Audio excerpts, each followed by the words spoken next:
Assalamu alaikum wa rahmatullahi wa barakatuh. A'udhu billahi minash shaitanir rajim. Bismillahir rahmanir rahim. In the name of Allah, the most beneficent and the most merciful. One of the things that has fascinated me most is the Quranic ban on interest.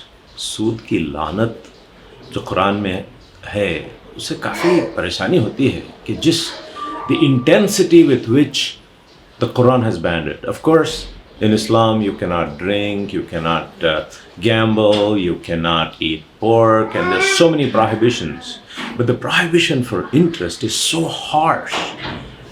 I mean, it says, فَآذَنُوا بِحَرْبٍ مِّنَ اللَّهِ وَرَسُولِهِ. It is like waging war on Allah and His Prophet. We really don't understand why the harshness. It's almost like sleeping with your mom. I mean, that's the kind of harshness with which it is dealt with. Why? Why is this so terrible? One really fails to understand this until we really find out what's going on in the world today. Of course, in The Merchant of Venice that Shakespeare wrote, the character of Shylock that he described, a man with a hardened heart who would not stop at anything. I mean, that's the picture that you need to know. We recently conducted a survey in one of the slums in South Bengaluru, about 2,800 houses, and we came across shocking findings after that survey that we just saw. About 2,800 houses, the women there collect into groups. These are called sanghas. And in the beautiful name of microfinance, this goes on, wherein these women are given debt, are given loans. And the average loan that we found per house was about 60,000 rupees. Of course, split into different companies. Each house has loans from 2 to 3 different companies. And 60,000 being the average debt. And remember, this is all Aadhaar linked. So each company knows where all you have taken the debt from, the loan from. And therefore, computers and Aadhaar cards are very beneficial for these people. The average interest is about 18 to 26% and mostly 25%. The capital outlay in this whole project in a small slum of 2,800 houses is about 15 crores. And if you put 25% on 15 crores, in about 3.75 crores is being picked out from these slums on an annual basis. You should know that the average salary of these women, who are mostly employed as housemaids and these kind of menial jobs, is about 5,500 rupees per month. And they end up paying 3.75 crores a year to these companies. And so the companies which deal with this, SKS Finance, there is a Dharmasthala Finance, there is a Grameen Kuta, there is an Ujjivan, there is a Jan Lakshmi Bank, and there's so many other people involved with this, as if this is the solution to the problem of the poor. And what are they taking loans for? No, it's not for fun. They're taking business loans, 42%. House advances is about 31%. Education is 11%. And the rest is related to healthcare and marriage. These are the main reasons why they take the loans. What is the result of this whole thing? It is claimed as a poverty alleviation tool. Magar sach to ye hai कि the debt keeps growing. It only postpones the inevitable. These women are forced into crime, into theft, into prostitution, into enslavement, and into social and economic disasters that's going on.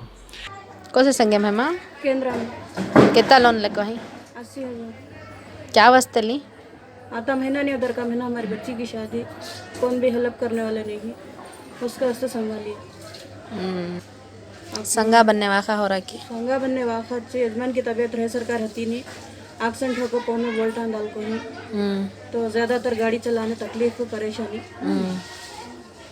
भाई बत्ती factory काम को जाते हैं, warm payment ले लगा को संगा बनते संगा हरामिश नहीं आराम बच्चे क्या भी करने होता नहीं। अब हम ना कौन भी सपोर्ट करने वाले नहीं, सपोर्ट करने वाले रहे तो हमें कहीं संगा लेने देती।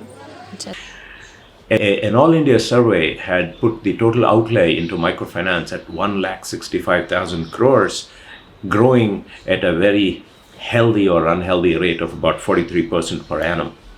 And there is at least 16,500 crores that comes out of this pond of sludge, of slum, of the most poor people in this country. This tells us how the people who have the money, the haves, exploit the have-nots, and their poverty is a source of their incomes. Amazing incomes come out of these slums, and that is why Islam, the Quran, the Prophet ﷺ has linked our iman to the state of poverty in our surroundings. If there are poor people, if there are hungry people in our surroundings, believe me, our iman is incomplete. We may say the kalima, we may claim to be Muslim, we may have a beard, but believe me, Allah knows that there is a hungry man there is a hungry child there is a helpless woman there, and we are comfortable in our homes, sleeping and not thinking about it. That is not zikr, that is not iman, and that is what we need to understand, that unless we bridge this widening gap between the haves and the have-nots, our iman, brothers and sisters, is incomplete.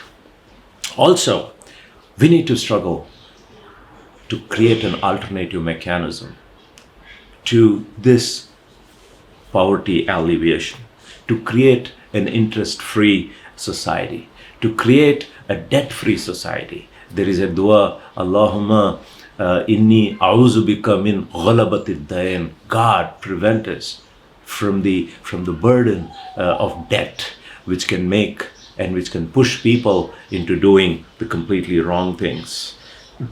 Unless we take care of the poor, unless we share our wealth with the poor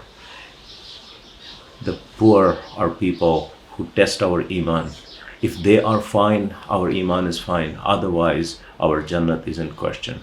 Let us create a society that does not exploit poverty, rather alleviates poverty in the true sense. So brothers and sisters, this is an appeal to come forward and struggle and work hard and share our wealth, remove debt from society, create interest-free societies, bridge the gap between the haves and the have-nots, and let us create a happy society which is free of interest.